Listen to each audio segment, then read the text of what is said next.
பேஸ்புக்ல பாக்குற ஒரு வீடியோல 2017 பறவைங்கள்லாம் செத்து கீழே விழுந்து கிடக்குது, உங்களால முடிஞ்சா தண்ணி வைங்க.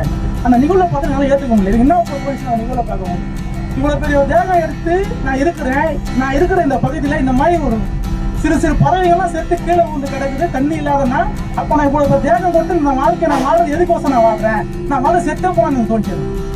அதனால அன்னைக்கே அந்த விஷயத்தை நாங்கள் ஸ்டார்ட் பண்ணி அன்னில இருந்து செய்ய ஆரம்பிச்சு இன்னைக்கு நம்மளால என்ன முடியுமோ நான் அந்த மாட்டேங்கிறேன். நான் கூட அதுக்கு மாற்றம் கொடுக்கறத நான் செய்யறேன்னு நினைச்சு செஞ்சுட்டு இருந்தேன். ஆனா கொஞ்ச நாளுக்கு அப்புறம் தான் தெரிஞ்சது எனக்கு மாற்றம் கொடுக்கறதுக்கான செய்யறது. அப்ப ஜீவகாரன் எவ்வளவு ஒரு பெரிய இது பாருங்க. நான் அதுக்கு மாற்றம் கொடுப்பேன்னு நினைச்சேன், அதுக்கு தண்ணி கொடுப்பேன், அது நல்லா கொடுத்தா அளவு வைப்பேன் நினைச்சேன். ஆனா எனக்கு இது முழுவதுமே நீண்டா தன்மை கொடுத்துச்சு. அப்ப எவ்வளவு பெரிய அந்த ஜீவகாரன் வலிமை எவ்வளவு கற்றுக்கு பாருங்க. இது தெரியாம செஞ்ச அந்த அனுபவத்தை பற்றி எல்லா ஜீவராசியுமா நானாகக்கூடிய அளவுக்கு தள்ளி வரும். இப்ப எனக்கு என் கூட வந்த எல்லாருக்குமே அந்த மாற்றம். இப்ப எல்லாருமே ரொம்ப கடினமா இருந்தவர அந்த கடினத்தை எல்லாமே நீக்கிட்டு ஒரு சுத்தமான ஒரு உண்மையான ஒரு கருணையான வழிக்குள்ள எங்களை போக வச்சுக்குதுன்னா